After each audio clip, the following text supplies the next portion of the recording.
자, 우리 할렐루야 샬롬하고 인사하는 시간 같습니다. 할렐루야 샬롬 샬롬 샬롬 샬롬 샬롬 샬롬 샬롬.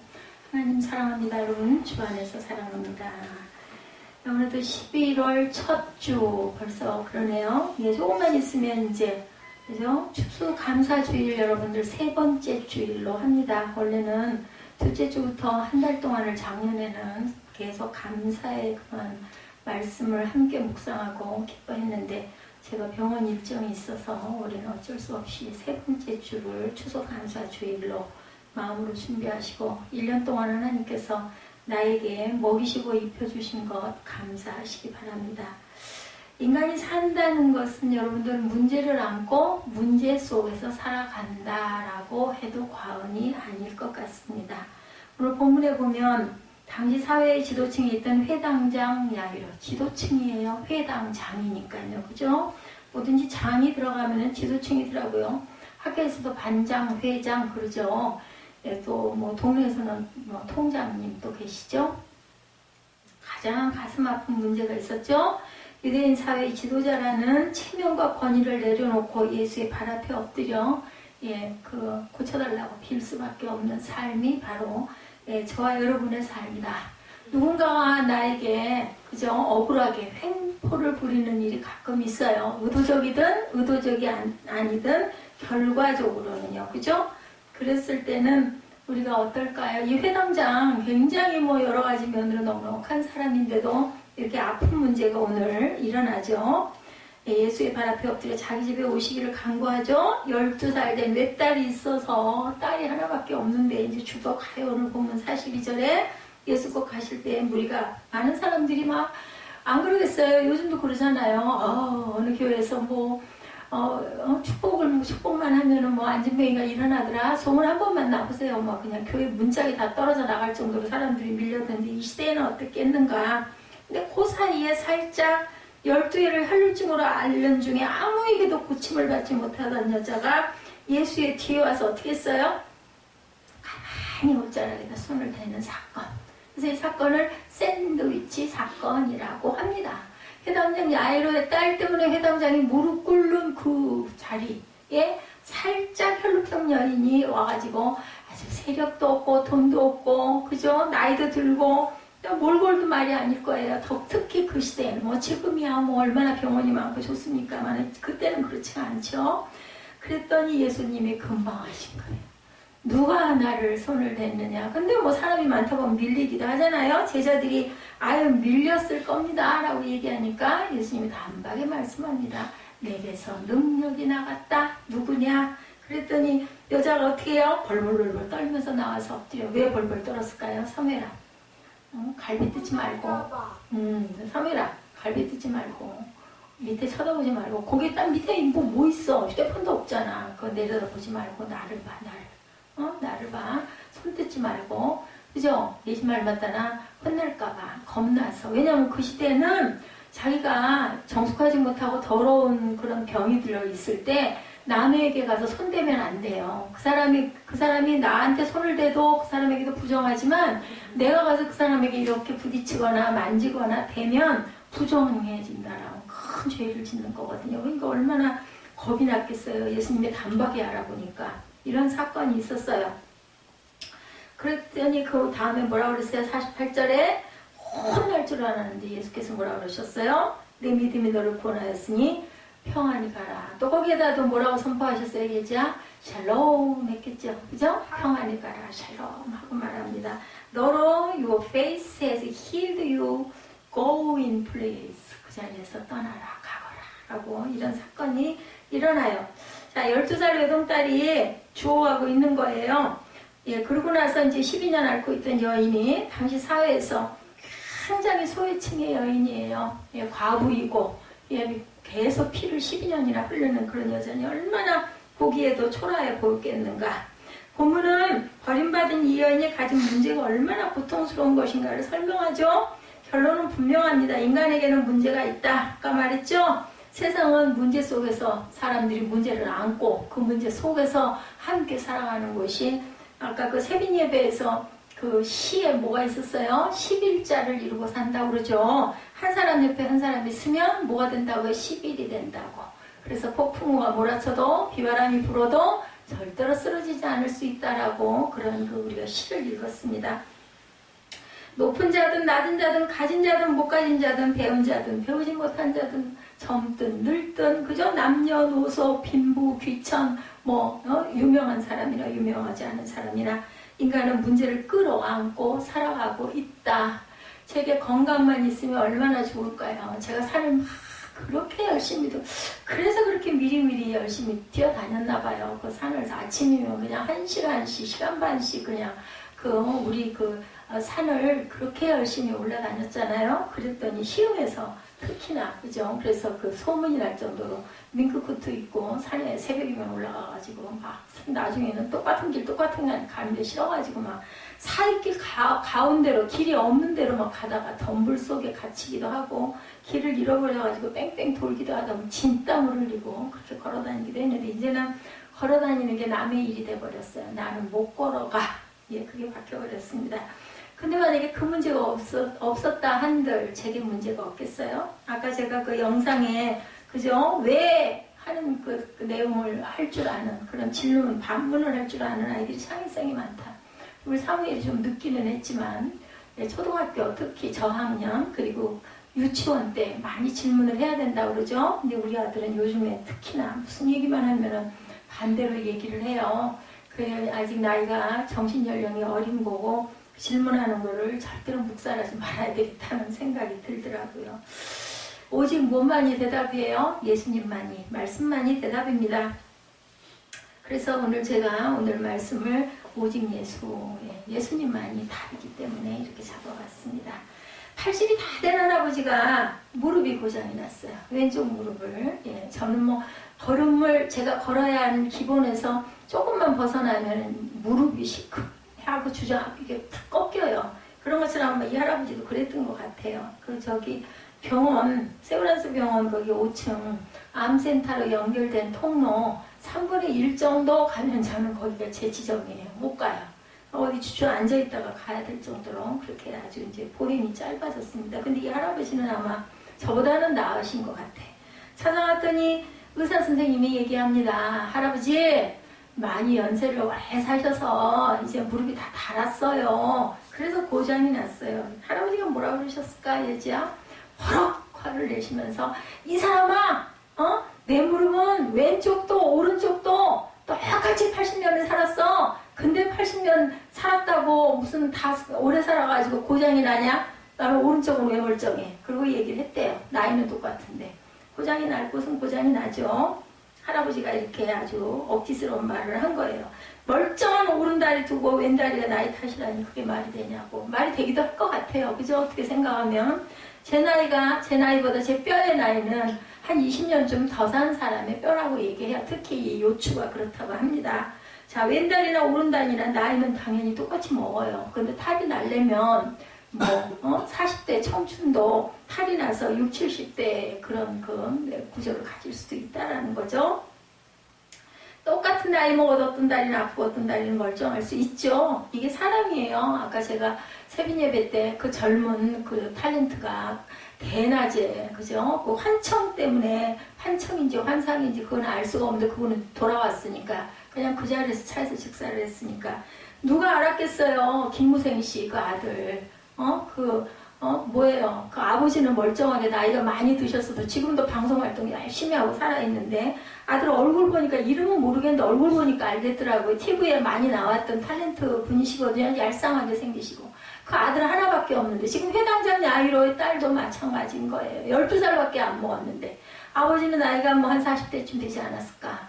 이렇게 사람은 올 때는 순서가 있는데 갈 때는 순서가 없다. 저는 요즘에 매일매일 느끼는 하루가 기적이다. 아니 멀쩡하다가 어제도 그냥 아침부터 컴퓨터를 켰는데 이게 컴퓨터가 그죠? 한글이 안 열려가지고 네이버도 안 열려가지고 아주 몇 시간을 헤매고 아주 애를 쓰다가 아주 그냥 제가 그냥 진이 빠져가지고 들어 누워버렸잖아요. 이 아들은 좀 오라고 그러니까는 그냥 늦게 오는 거죠. 그래서 나중에는 혼자 애를 끓이다 말고 아유 죽을 것 같더라고요. 너무 힘이 들어가. 신경을 쓰다 보면 저는 막 뒷머리가 땡기거든요. 그냥 누웠어요. 차라리 조금 쉬는 게 낫겠다. 그러고 있었더니 아들이 와가지고 잠깐 사이에 뭐 껐다가 켰다 그러면 저는 껐다 켜도 안 됐거든요. 네, 그렇더라고요. 이렇게 알 수가 없어. 조금 있다 무슨 일이 일어날지. 여러분 직장에서도 마찬가지고 학교에서도 마찬가지고 가정에서도 마찬가지고 그렇기 때문에 내 욕심 내 마음대로 내 하루를 절대로 살 수 없다. 뭐 1년은 더듬거나 말할 필요가 없죠. 한 달이 예를 들어 30일이라고 하면 30번의 기적이 일어나는 게 우리가 하루하루를 문을 열고 닫는 거다. 저는 그런 생각을 가지고 삽니다. 제가 건강에 뭐 질병 때문이 아니라 어느 날인가부터 저는 전에는 안 그랬거든요. 그냥 기쁘고 행복하고 좋고 그러면 되는 거지. 무슨 음식을 이건 좋고 저건 나쁘니까 그렇게까지 따져가면서 노이로제 걸릴 정도로 저는 별로 그런 사람들 별로 좋아하지 않았어요. 뭐 유통기간이 어떻고 막 물론 그 참고해야죠. 뭐 일부러 막 몇 년씩 된 거 일부러 구해서 먹을 필요는 없지만 잊어버리고 있던 거 조금 넘어갔더라도 그냥 기쁘고 즐거운 마음으로 먹으면은 몸에 살이 되고 피가 되지 뭐 그렇게 뭐 조금 며칠 넘어갔다고 큰일 날 일이 아니다. 예, 그래서 이제 요즘에는 되도록이면 안 좋다라는 거, 그 버릇 같은 거 이런 것들 비울 건 비워야 되겠다 하고 제가 요즘에 열심히 혼자는 못 보니까 여러분들하고 함께 봅니다. 많은 사람, 많은 가정들이 육체적인 질병으로 고통을 겪죠. 병은 고통 자체입니다. 기쁨을 빼앗아가요. 어디 아파보세요. 얼굴 찡그러지죠. 주름살 늘죠. 기분 나빠지죠. 누가 뭐라고 와서 얘기를 하면 좋게 상냥하게 대답이 안 됩니다. 아프고 힘드니까. 그죠? 소리를 버럭 지르게 되죠. 직장에서도 열심히 일할 수가 없습니다. 가정생활도 파괴가 됩니다. 제가 이렇게 이게 기대고 이러는 걸 꼭 여기도 하나님이 강단을 그래서 주신 것 같아. 이렇게 기대면 쓸 수 있잖아요. 이제 우리 아들이 커가지고 저를 이렇게 뒤에서 허리를 이렇게 꾹꾹 밀어주니까 아침에 아주 시원하더라고요. 누가 알았겠어요? 제가 이 나이에 이렇게 걸음을 많이 못 걷게 될지. 아무도 모르는 거죠. 자, 오늘 많은 사람, 많은 가정들이 이렇게 질병으로 고통하고 있고 그리고 행복한 생활도 파괴가 되고 손님이 오는 게 겁이 나. 누가 오면 밥 한 끼 먹이려면 아이고 이거 뭐 해서 나 혼자 먹는 것도 너무너무 힘이 들고 그죠? 몸이 자유롭지가 못하니까 관계도 깨집니다. 예, 그리고 많은 물질적인 손실도 없어지죠. 어떻게 좀 절약을 해보려고 가까운 데서 하려고 하니까 그것도 내 마음대로 안 되더라고요. 마음을 낙심케 하고 영적인 생활 예배를 앗아갑니다. 우리 영적인 생활이 예배예요. 여러분들 생활 속에서 예배를 실천하시는 게 살아있는 믿음입니다. 그래서 건강을 잃으면 뭐라고요? 다 잃는 거라고 그러죠? 재물도 명예도 뭐 이런 거는 일부예요. 일부. 근데 건강 잃으면 아무것도 할 수가 없기 때문에 어떤 집사님이 비싼 돈을 지불하고 건강 캠프에 어떤 목사님을 등록을 시켜주셨대요. 비싼가 봐요. 저는 뭐 가보지도 못했지만 비싼 돈을 내고 배운 것이 4가지가 있대요. 여러분들 동의가 가시나 한번 보세요. 첫 번째 건강 식사 습관. 아까 얘기하죠? 새끼를 정확하게 약간 모자란 듯이 먹으라고 그러죠? 새끼를 정확하게 시간 맞춰 먹으면 절대로 과식 안 하게 돼요. 뭐 별로 먹고 싶지 않으니까 많이 안 먹게 됩니다. 그 과식을 안 해야 되겠죠? 그리고 때 맞춰서 잘 먹고 야채나 과일을 많이 먹고 여러분들 아시죠? 식사 후에 과일 먹는 거 안 좋아요. 안 좋은 거 알고부터는 안 먹어지더라고요. 나중에 중간에 그럴 때 갈증 날 때 조금 먹는 게 좋죠. 물은 많이 마시되 식사와 식사 중간에 마셔라. 밥 먹을 때 막 물 마시는 거 굉장히 안 좋다는 거죠. 두 번째 건강한 수면 습관. 밤 11시에서 새벽 4시를 포함시켜서 잠을 자는 게 좋대요. 저는 그 시간에 깨어있어서 몸에 좋지가 않은 것 같습니다. 잠이 안 와요. 그 시간에. 세 번째 건강한 운동 습관. 어떻게 해요? 살짝 땀이 벨 정도로만 운동을 해라. 저처럼 땀을 바가지로 흘리게 몇 바가지씩 쏟다가 보면은 몸이 이렇게 일찍 노화가 됩니다. 계단을 걸어다니라. 2km 이내에 가까운 거리는 걸어다니는 것이 좋다. 저한테는 해당되지 않습니다. 주차는 가능한 한 멀리하고 걸어다녀라. 이게 생활 습관을 삼으라는 거죠. 네 번째는 스트레스 관리. 아까 그 건강 클럽 캠프에서 얘기한 거예요. 제 얘기가 아니라. 스트레스 관리를 해라. 가족관계, 친구관계가 행복해야 한다. 스트레스가 되는 말은 가능한 하지도 말고 듣지도 말아라. 아까 아침에 예지가 변함없이 목사님 뒷모습이 아름다우셔야 해서 내가 아유 고맙다. 돈 안 들고 칭찬해 주는 건 정말 누군가에게 기쁨을 주는 거죠. 뭐 할 수 있잖아. 얼마나 좋아. 예지가 요즘에 좀 조금 밝아졌어요. 전에는 뭐 차를 타도 그냥 아주 죽상을 하고 타가지고 쳐다도 안 보고 물어보는 거 대답도 안 하고 대답을 들으려고 몇 번 물어보면 나중에는 이제 귀찮아하는 게 내 눈에 보였는데 그리고는 그 이후부터는 아이들한테 제가 말을 들 수 있으면 안 붙여요. 그랬더니 오늘은 그렇게 좀 늦게 나오면서 100점 줬어요. 오늘은 예절 점수. 인사는 안 했지만 그게 인사잖아요. 뭐 안녕하세요 안 하면 어때요? 아유 목사님 예쁘세요. 한마디면 그냥 아주 땡큐죠. 이럴 줄 알아야 된다. 근데 그럴듯한 걸 칭찬을 해야지 또 엉망소세미가 되어 있는데 자태가 아름다우세요 하면 그건 또 놀리는 게 되니까 또 그것도 조심해야 되겠죠. 달력 나이보다 젊게 살기 운동을 펼치는 미국 뉴욕 주립대 마이클 로이즌 의대 학장은 최근 생체 나이 고치기라는 것을 만들었다고 그래요. The Near Age Makeover입니다. 그 책에서 건강하게 젊게 사는 비법 78가지를 소개하고 있는데 그중 중요한 거 몇 가지 제가 이렇게 잘라봤습니다. 많이 묻고 사는 거 아시죠? 감사하고 긍정적인 태도, 스트레스를 받지 말고 받아도 빨리 날려버려라. 빨리 날려보내는 그런 것들이 TV가 조금 가능하겠다는 생각이 재밌는 얘기 아니면 뭐 누구 얘기나 아니면 뭐 감동 있는 어떤 드라마 같은 것도 좋고 음악도 좋고요. 스트레스 받지 말고 풀어버리고 가족과 친구 행복한 전화를 주고받아요. 요즘 카톡들 잘하시죠? 열심히 카톡 하십니다. 몸에 유익한 식품을 즐겁게 먹어라. 적정 체중을 지속적으로 유지해라. 아침을 절대 거르지 말아라. 비타민을 챙겨라. 야채를 즐겨라. 담배 피지 말고 생선을 튀기지 말고 먹어라. 삶거나 그죠? 국을 끓이거나 뭐 이렇게 쪄서 먹어라. 가정생활, 부부생활이 행복해야 된다.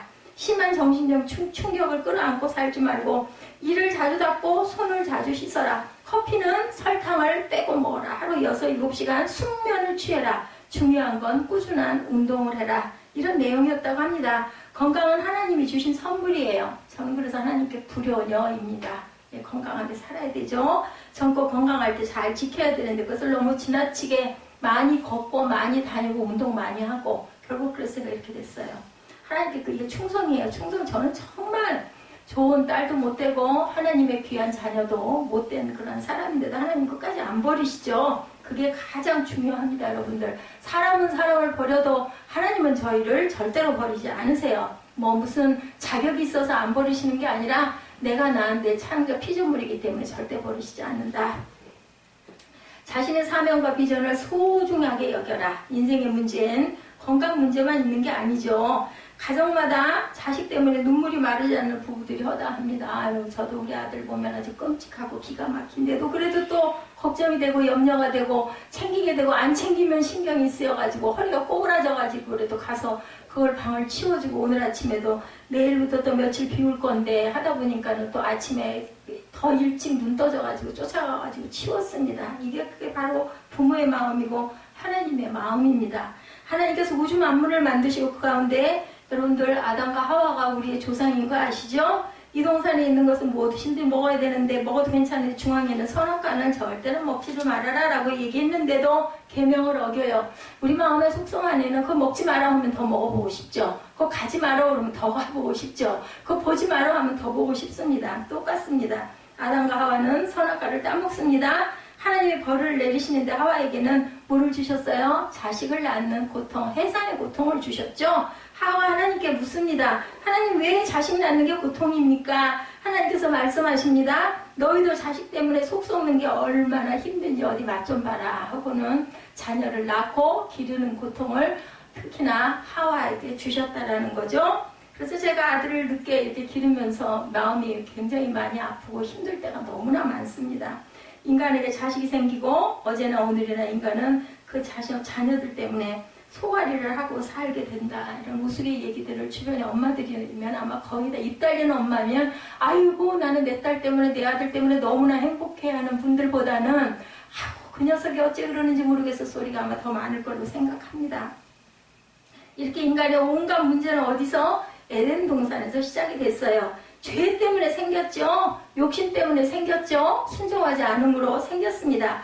먹지 말라는 선악과를 먹고 어디 숨었어요? 나무 그늘에 숨으면서 하나님과의 인간과의 관계가 깨지죠. 예, 벌거벗은 게 부끄러워집니다. 영적인 문제입니다. 자신과의 관계, 긍정적인 자아상의 혼란이 오고 맙니다. 선악과를 왜 먹었니? 물었더니 하나님이 만들어준 저 여인이 먹으라고 그래서 저는 먹었습니다. 라고 얘기를 하죠. 그래 또 하와에게 물어보니까 저 뱀이 저한테 먹으라고 해서 먹었습니다. 아이고 잘못했습니다. 제가 먹었습니다. 안 해요.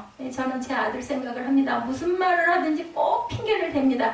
얼마나 얄미워요. 그냥 제가 잘못했어요 하면은요. 그냥 탁 한 대 때려주고 싶다가도 그냥 잘못했다는 말 한마디만 듣는 것만도 너무 고맙더라고요. 하나님 마음이 이렇습니다. 그래서 절대로 우리는 핑계대지 말아야 된다. 이때부터 인간은 하나님을 섬기는 대신 세상과 뭐를 섬기고 살게 돼요? 물질을 섬기고 살게 됐어요. 사람을 사랑해야 되는데 사람을 이용하고 도구로 생각하고 사랑하게 됩니다. 돈 문제, 사업 문제, 직장 문제, 문제 속에 태어나 문제를 안고 살다가 문제 속에 파묻혀 죽게 된다. 그래서 들고 있는 그 무거운 짐을 다 내 발 아래 내려놓으라고 예수님이 말씀하세요. 제가 수술 걱정해가지고 어디 쉬운 데서 가까운 데서 좀 돈 좀 안 들고 편하게 좀 해보려고 혼자 스스로 걱정하고 막 준비하고 해보니 어때요? 안 되잖아요. 사람 힘으로 안 되는 일이 있는 것 같더라고요. 저는 이번에 그거 또 느꼈습니다. 자아를 잃는 인간은 끊임없이 묻습니다. 하나님이 과연 나를 사랑하고 있을까? 근데 저는 이건 질문하지 않습니다. 하나님은 분명히 저를 사랑하십니다. 항상 제가 생각하는 것보다 좋은 것들로 저를 항상 채워주십니다. 불효년대, 그죠? 효도한 딸도 아닌데도 그렇습니다. 하나님이 나를 용납하고 계시는가? 내 안에 내 남편, 친구는 나를 받아주고 있는가? 나는 과연 이 세상에 필요한 존재인가? 가치 있는 존재인가? 여러분들 어떠세요? 저는 별로 이 부분에 점수가 높지가 않습니다. 글쎄요, 한 20, 30점.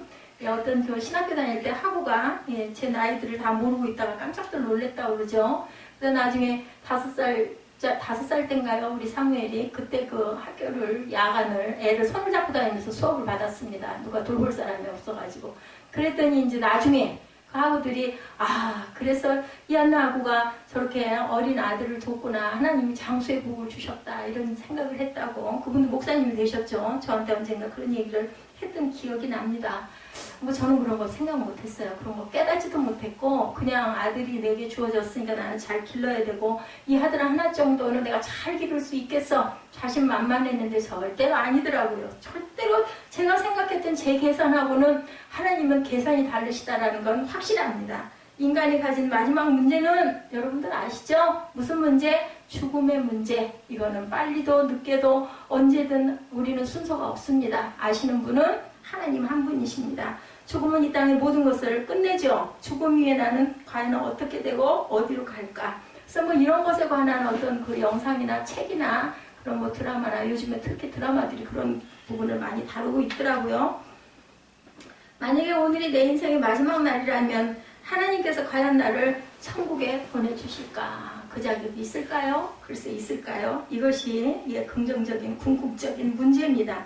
올 때는 순서가 있는데 아까도 말씀드렸지만 갈 때는 아무도 순서를 알지도 못하고 순서가 없습니다. 가장 큰 죽음의 고통이 오늘 본문 어린 자식이 먼저 가는 죽음이 오늘 본문에 나타나죠.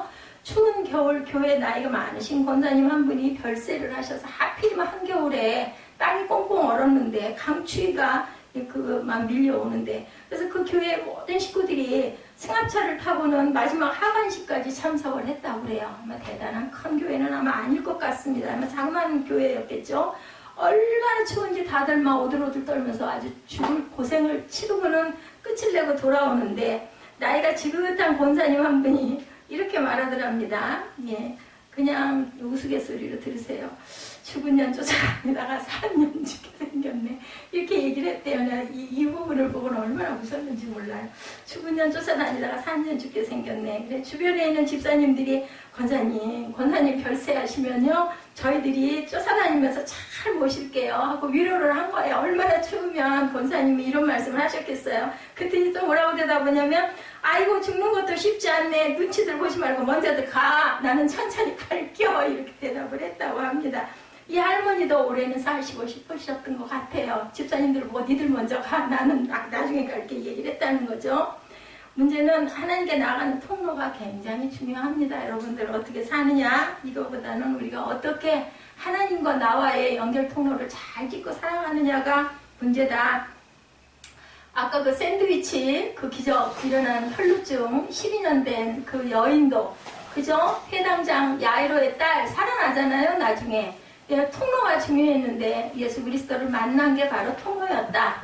여러분들도 하나도 부러우실 거 없으세요? 그 옛날에 일어났던 그 일이 지금은 그런 기적이 안 일어나지 아니에요. 제가 아까 말씀드렸죠? 우리가 살아가는 하루하루는 기적이다. 이 많은 7천억의 인구가 있는 이 세상에 이 우주 안에 그죠? 이 도시에 여기에 김포에 이 지역에 우리들이 태어나서 아까 그 뭐 어떻게 해서 유전자가 어떻게 만들어져서 인간이 만들어진다고 공부 잘하는 비법 그거 제가 좀 같이 듣고 싶어서 했는데 길어가지고 제가 자르라고 하다 보니까 골자적인 게 피해졌는지는 모르겠지만 어쨌든 그렇게 해서 태어나서 여러분들 그 많은 경쟁 뚫고 그래도 대학 나오고 직장 들어가고 그리고 가족을 형성하고 산다는 거 이거 기적이에요. 그냥 일어날 수 있는 일이 저는 아니라고 생각합니다. 인간이 당하는 고통 문제를 좋아할 사람 아무도 없죠. 그러나 그 고통 문제엔 신비한 힘이 있어요. 내가 한 것 같지만 절대로 내 힘은 아니더라고요. 저는 그런 게 느껴지고 보입니다. 자, 고통은 우리가 하나님께로 돌아가는 다리가 되죠. 아까 그 제가 어떤 기도를 제가 처음부터 끝까지 읽었습니다. 그래서 제가 예수님의 이름으로 기도했습니다 하고 제가 다시 기도를 했는데 그분의 기도를 읽었어요. 예, 문제는 우리가 하나님의 길로 연결해주는 끈 하나님께로 돌아가는 다리 어떤 것으로 문제로 고통으로 그게 바로 통로가 된다는 거예요. 여러분들 생각하기에는 감사할 일이 많아야 내가 하나님께 감사하지 기뻐할 일이 많아야 내가 하나님께 감사하고 헌금도 잘하지 이렇게 생각하죠. 여러분들 고통이 예수를 만나는 하나님을 만나는 통로가 된다라는 거. 그래서 고난 중에 그것이 우리에게 축복이라는 말씀이 있습니다. 인도 선교사의 가정에서 태어나 의사가 되고 후에 한센시병 환자들을 돌보며 선교하던 폴 브랜드라는 분이 계셨어요. 하루 종일 환자를 돌보고 먼 길 오고 가다가 집에 돌아옵니다. 발바닥에서부터 마비 증상을 느끼기 시작을 했어요. 이분이 의사의 직감, 이 사람 의사잖아요. 피누를 꺼내서 자기 뒤꿈치를 찔러보았는데 아무런 통증이 느껴지질 않는 거예요. 이분이 마음속으로 덜컥 가슴이 내려앉아서 나병 환자들 돌보고 한센시 환자들 돌보고 다니다가 내가 나병에 감염됐구나 생각을 한 거예요. 그리고 기도해서 낙심이 돼서 하나님 제게 나병을 주신 것이라는 것은 예, 의미가 있겠죠. 그러나 내일은 많은 일을 해야 됩니다. 하나님 오늘 밤 편히 쉬게 해주십시오 하고 기도를 했어요. 어떻게 됐을까요? 그날 밤에 편히 잠을 잤어요. 근데 일어났는데 아침에 몸이 가뿐한 거예요. 어제 그 피를 가지고 다시 그 자리를 발뒤꿈치 다른 쪽으로 쿡 찔러봤어요. 아, 그랬더니, 어휴, 천장이 떨어갈 것이 아프더라는 거지. 여러분들, 아픔과 통증은, 예, 결코 그렇게 나쁜 것만은 아니에요. 통증이 있어야 내가 어디가 나쁜 걸 알지. 하나도 통증이, 그 췌장암이 그렇다고 그래요. 말기가 될 때까지 아무런 느낌이 없는 거예요. 그래서 여러분들 건강진단을 1년에 한 번씩 받아보셔야 돼요. 저도 CT 촬영하다가 뭐가 있다라는 게 나타나잖아요. 우리는 몰라요. 우리 몸속에서 자라고 있는 게 뭐가 있는지. 통증을 느끼기 시작하고 어젯밤에 너무 많은 일로 몸이 잠시 마비됐었구나라는 것을 그때서야 의사 선생님들도 깨달았다는 거죠. 그래서 하나님 앞에 펄쩍 주저앉아서 기도했다고 합니다. 하나님 통증 주셔서 감사합니다 했답니다. 고통을 느끼게 하신 하나님 감사합니다. 아니 무슨 아파 죽겠는데 무슨 감사해. 근데 그것도 우리가 이럴 때 감사하게 된다. 후에 인간이 가진 고통이 저주만은 아니라는 사실을 깨닫고 이분이 책을 썼어요. 고통이라는 선물 그 책을 썼다고 합니다. 이 책의 내용은 고통은 우리의 눈은 세상을 보다가 하나님을 향하게 해준다. 우리의 발이 하나님께로 나아가도록 도와준다. 우리의 입이 하나님의 이름을 부르도록 도와준다. 우리가 고통당할 때 하나님은 언제나 내 곁에 함께 하신다. 아멘입니까? 저는 아멘입니다. 제가 이 땅에 65년을 살았어요. 제가 한 120년 정도 만약에 살아야 되는 게 인생이라고 한다면 반평생 살았다고 얘기하죠. 당연히 그렇지는 못하겠지만 예. 그 한 세대만의 끼니를 걱정하던 사람들이 뭐를 해요? 이제는 다이어트를 걱정하는 세대. 저는 그 세대를 겪고 왔어요.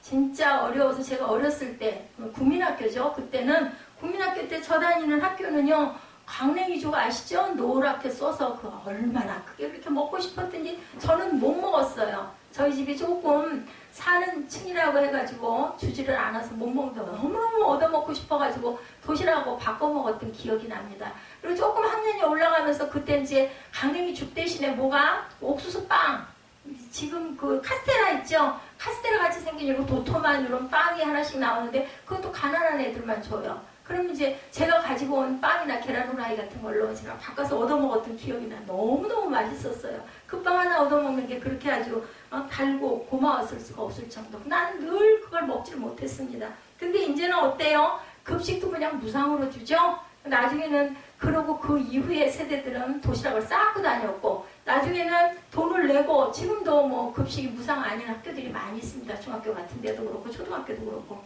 어쨌든 여기는 다 급식이 무상입니다. 중학교까지. 이런 세대가 됐어요.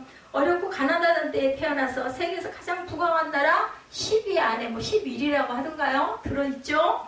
예, 우리가 지난날 돌아보면 아버지 없이 자란 어린 시절, 어머니 없이 자란 어린 시절. 저도 아버지가 없이 나이가 한 8살까지 아버지를 못 보고 그렇게 자라서 엄마가 시골에서 허리끈 있죠?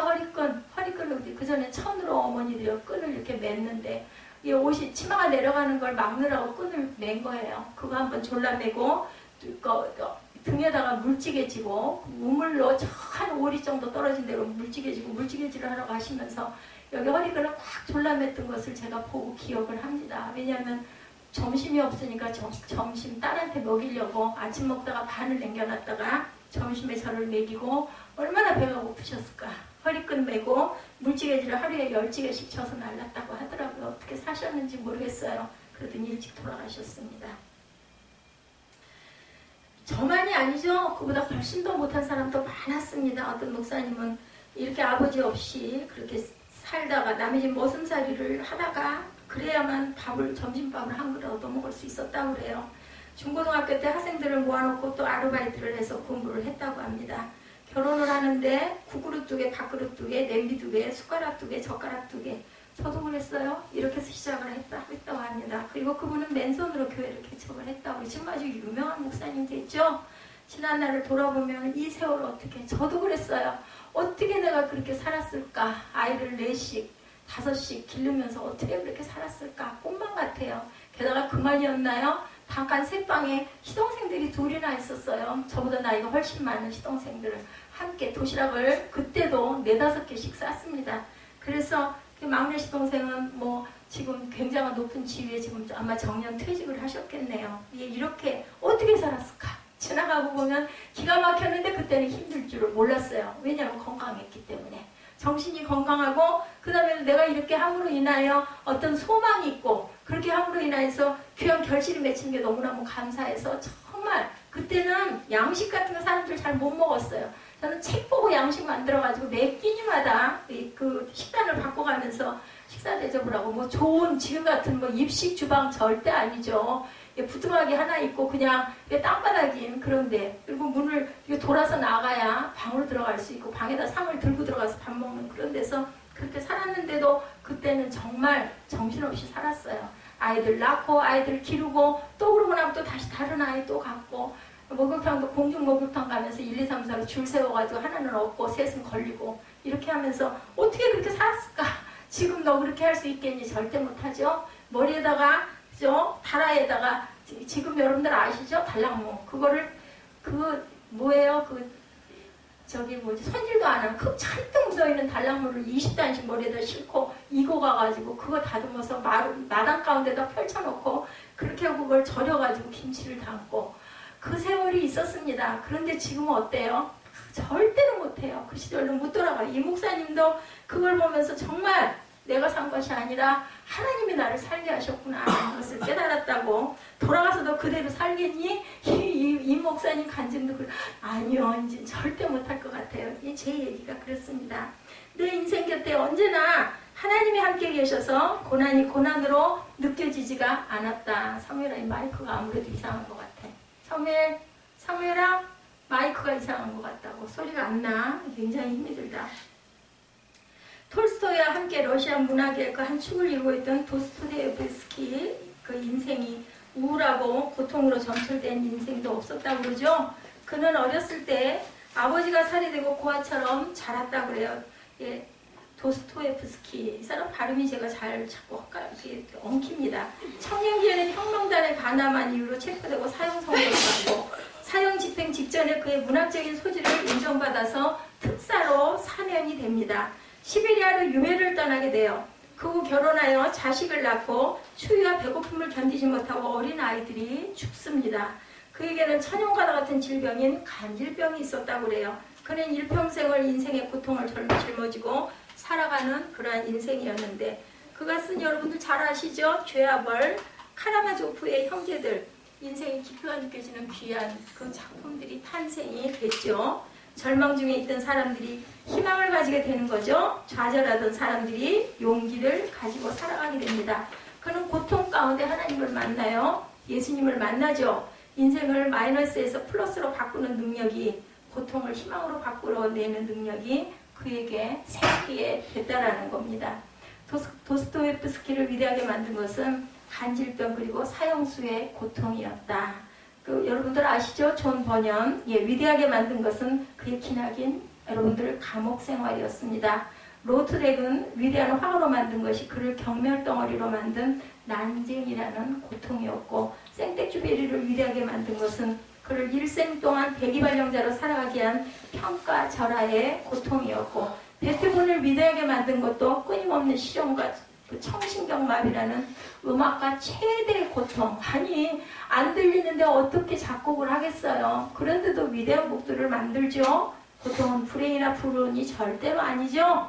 행복과 은총을 위한 가장 아름다운 번제물이 될 수 있다. 근데 모든 사람들이 그렇다면은 이게 특별하지가 않겠죠. 근데 나라고 못할 게 없다라는 거죠. 여러분들 그러한 희망을, 그러한 소망을 가지시기 바랍니다. 혈루병 여인의 치유입니다. 오늘 본문 12회 동안 혈루병으로 고생하던 여인이 예수의 옷자락 사이에 살짝 만져서 그 고침을 받은 사건이 제가 아까 말씀드렸죠. 샌드위치 치유 사건이었다. 본문의 문이 열리면 죽어가고 있는 12살 회당장 야이로의 딸이 등장하죠. 예수님은 지금 그 어린 딸을 고쳐주시기 위해서 회당장 사택으로 가고 있는 중이었어요. 길을 가는 도중에 혈루병 여인의 치유 사건이 샌드위치 속살처럼 맛깔나게 기록되어 있죠. 살짝. 그리고 마지막엔 그간의 12살 딸이 죽어요. 죽은 아이를 살리시는 정연자 예수님의 치유 얘기로 오늘 본문이 마무리가 되는데, 샌드위치 치유 사건에 붙인 그럴듯한 성서 신학적인 해석은 혈루병이란 여성들에게 나타나는 그 자궁 출혈병이죠. 여러분들 구약 성경에서 이 병은 부정한 병으로 규정되어 있습니다. 다 나을 때까지 격리되어 살아야 했고 사람들이 모이는 성전 예배에도 나갈 수가 없는 병이었어요. 43절에 보면, 우리는 43절까지 읽지 않았지 43절 읽었죠. 거기에 보면 부정한 병에 아무에게도 고침을 받지 못하던 여자다. 보면 43절에 그렇게 나타나 있습니다. 마태복음이나 마가복음 중에는 이 얘기를 많은 의사들을 찾아가 보았으나 재산만 다 합의하고 병은 나중에 보고만 하고 그냥 많은 것으로 나타납니다. 그러나 직업이 의사였던 누가는 이 여인이 의사에게만 찾아갔겠냐? 유대 종교인들에게도 갔을 것이고 민간 욕복대 했을 것이고 우리 시체말로 말하면 별짓을 다 했을 거야. 혹시나 해가지고 굿도 안 했겠냐? 이렇게 얘기를 한다는 거죠. 그래서 구태여 의사들에게만 눈을 돌리고 싶지 않았을 것 같아요. 별짓을 다 해도 안 났으니까. 그래서 아무에게도 고침받지 못했다고만 기록을 합니다. 그런데 누가가 거룩한 이 짤막한 기록을 통해 인간적 방법이나 기술로는 치료가 불가능한 상황임을 알려주죠. 이런 여인이 예수에 관한 소식을 들었어요. 그러니까 무슨 심정? 지푸라기라도 잡고 싶은 심정이었을 겁니다. 별짓을 다 하고 가지고 있는 것을 다 탕진한 거예요. 이 여인이. 예수의 소문을 듣고는 달려가서 미친 거죠. 예, 그는 이단이다라는 말이 들리기도 합니다. 그러나 이 여인은 좋은 소문만, 왜냐하면 우리는 듣고 싶은 말, 내 마음에 소망이 탁 들어오면요, 아 나는 나을 수 있어. 그 마음이 들면 무슨 짓이라도 하죠. 이분이 이 혈루병 여인이 그랬을 거란 거죠. 예수에 관한 좋은 소문을 내는 게 바로 뭐예요? 전도예요. 그래서 이 산 생명의 말씀을 전하는 거죠. 좋은 소문을 듣는 귀가 복받는 귀가 되죠. 이 여인은 그 예수님에 관한 소식을 자신의 사건으로 받아들이고 바로 믿음이 되죠. 이 불행 속에 파묻혀 절대 나는 안 살 거야. 나는 고치고 말 거야. 이 마음 때문에 고침을 받습니다. 그러니까 예수님이 당장에 뭐라고 그러셨어요? 내 믿음이 너를 고쳤다고 얘기를 하셨어요. 내가 너에게 고쳐줄 거야. 너 일어나 가. 고침 받았다라고 얘기하시지 않았어요. 내 믿음이 너를 고쳤다. 평안히 가라고 말씀을 하셨다라는 거죠. 어떤 밤에 어려움이 예견되어지지만 기어이 나는 예수님 만날 거야 하고는 그 많은 사람 속을 뚫고 쉽지 않았을 겁니다. 이거 무리가 얼마나 많았겠습니까? 마태나 마가는 이 여인의 결단을 이렇게 기록해 놓고 있습니다. 결단을 보면 내가 예수의 겉옷 한 사람만 만져도 나는 나을 줄로 믿는다. 이렇게 기록되어 있어요. 오늘 누가복음 8장 44절에 예수의 옷가에 손을 댔다라고 이렇게 나오죠. 옷가는 굉장히 그 원어적인 해석이 재밌습니다. 유대인은 두루마기 같은 긴 옷을 입잖아요. 통으로 된 옷을. 거기에 허리띠를 꽈서 매는데 그것을 묶어서 밑으로 축 늘어뜨린 것, 그것이 바로 옷가예요. 그것이 끝. 옷술이라고도 얘기하죠. 근데 옷을 만드는 방법이 아주 딱 정해져 있다고 그래요. 15번을 꼬아서 만들어 놓고 그 위에 13번을 다시 꼬도록 되어 있다고 합니다. 그 법칙이. 15번은 히브리어 숫자의 아도나이 하나님을 뜻합니다. 13번은 하나예요. 그러니까 하나님의 내가 하나가 돼서 가서 얹혔다. 이게 바로 그 옷가라는 거예요. 그것을 가서 만진 거예요. 15번을 꼬고 13번을 다시 꼬아서 입고 다녔다는 얘기는 자신의 몸에 신앙 고백, 하나님이 나랑 함께 하셔. 이 고백이 바로 이 그 허리끈이에요. 그 옷깃이 됐다라는 거죠. 그래서 하나님은 한 분이시고 온 우주에 하나님은 한 분이시다. 유대문화에서 옷술을 만졌다는 이 말은 이 여인이 하나님을 만졌다라는 것이 된다는 거죠. 하나님의 능력을 만진 거예요. 예수는 하나님이시고 능력의 하나님이시고 전능하신 하나님이시고 그리고 그분이 나를 고친다. 이 믿음이었다라는 겁니다. 한 맹인이 산길을 걷다가 발로 헛디뎌서 언덕으로 굴러 떨어졌어요. 여러분들 이 예화 아마 많이 들으시고 웃으셨을 거예요.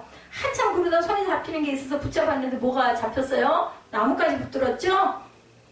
그러니 얼마나 겁이 나게 대롱대롱 매달린 그 상황이니까 산중에 누가 있을 리가 없습니다. 그래서 하나님 그러고 부르짖었다고 그러죠. 나 좀 살려주세요 했더니 하나님이 아들아 그 잡은 건 놔라 라고 얘기를 했어요. 그러니까 겁이 나서 못 놓고는 두리번 하면서 다시 소리 지릅니다. 거기 하나님 말고 다른 사람 누구 없어? 그리고 소리를 질렀다고 그래요. 그 아래 지나가던 사람이 그 손 놓으세요 또 얘기를 하고 가더라는 거죠.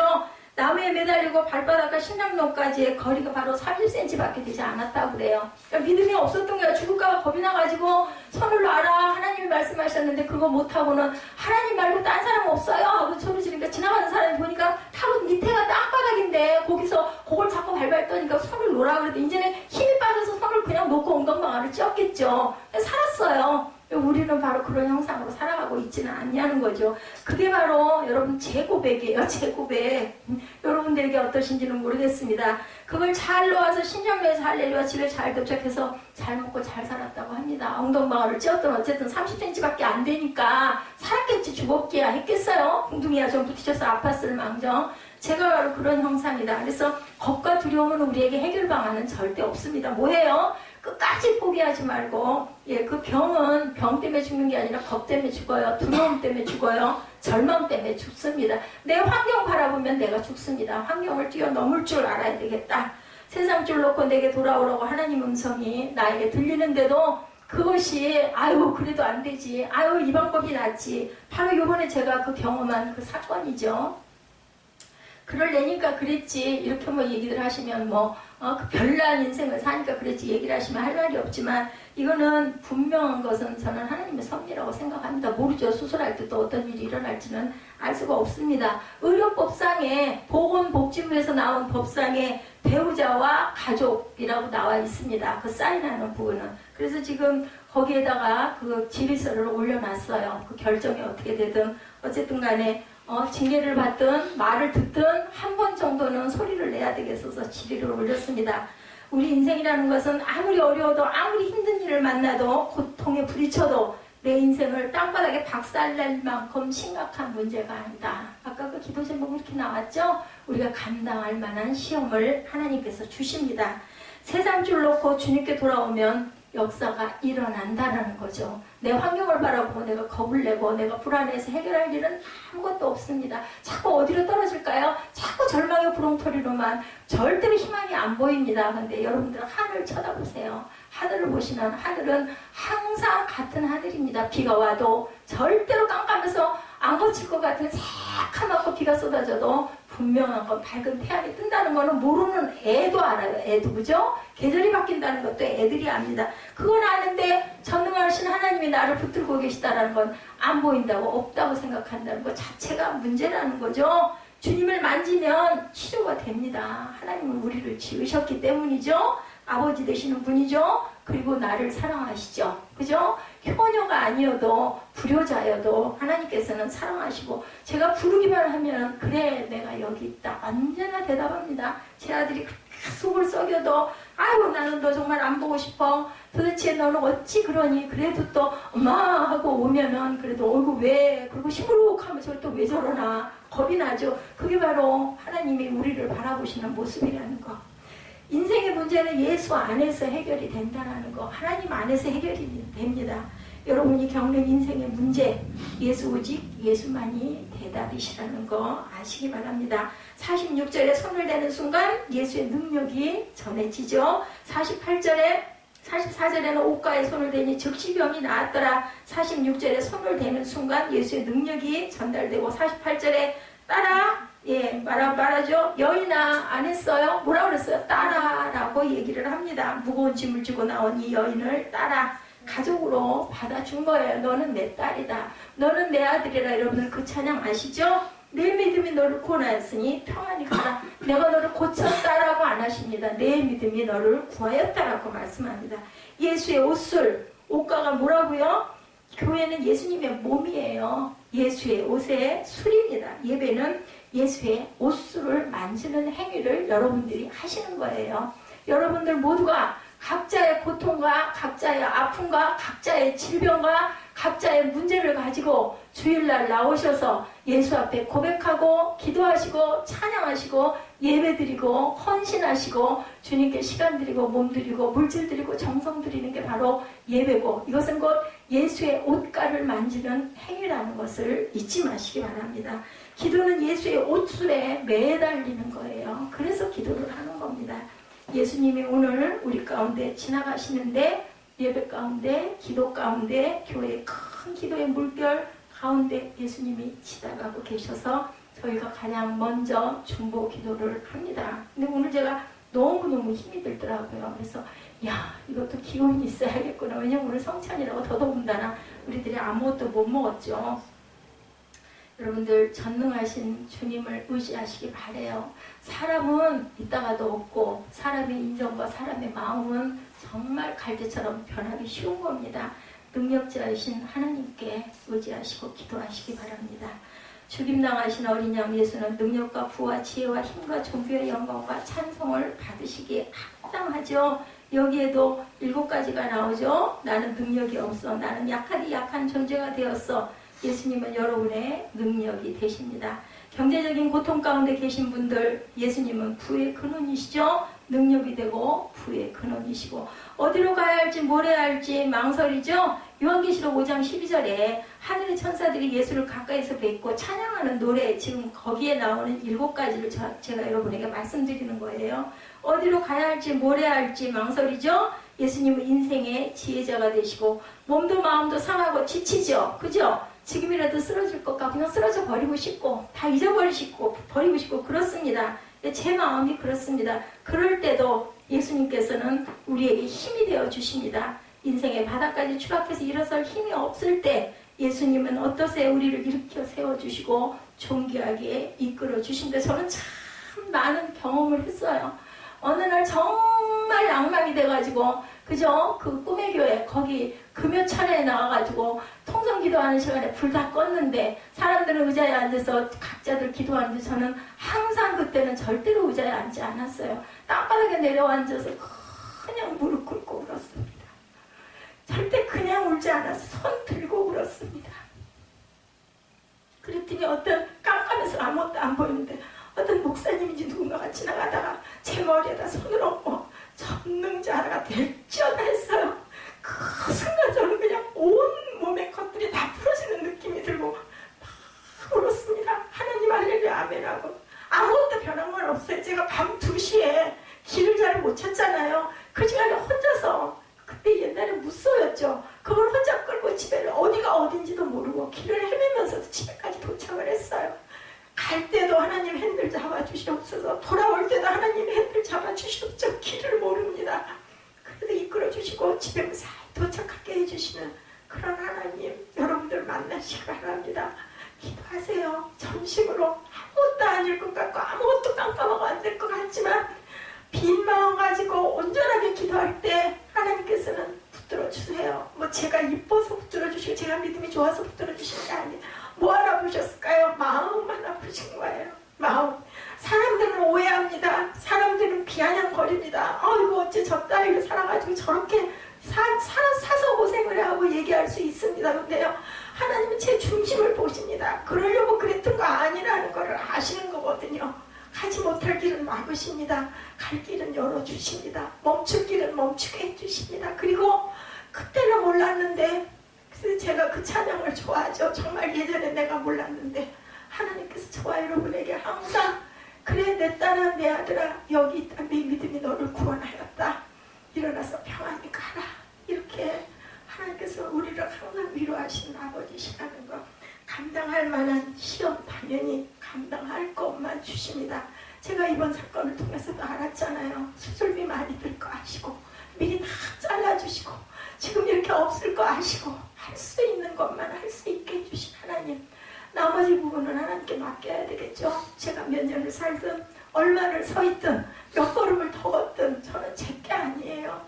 이제서 그걸 제가 깨닫습니다. 내 마음대로 살려고 내 힘으로 하려고 내 계획대로 하려고 했는데 지금 보면 절대로 내가 한 게 아니라 하나님이 여기까지도 지켜주셔서 망아지 같은 나를 그래도 이 자리에 설 수 있게 해주신 그 은혜는 하나님의 은혜가 아니면 저는 이 자리에 있을 수가 없어요.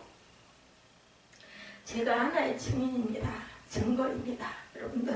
여러분들은 아직 가실 길이 길잖아요. 저보다 훨씬 20년 이상 열심히 하나님을 섬기고 어느 곳에 어떤 모습을 어떻게들 계시든 살아계신 하나님을 믿고 그 능력에 의지하시는 12년 된 혈루증 여인 딸아 내 믿음이 너를 고쳤다라는 그 믿음대로 그 아이로 회당장처럼 땅바닥에 주저앉아서 내 딸 고쳐주시옵소서 말씀만 하시옵소서 하는 그 믿음을 그대로 온전하게 닮으셔서 그대로 실천하고 가시는 저와 여러분 되시기를 주님의 이름으로 축복합니다.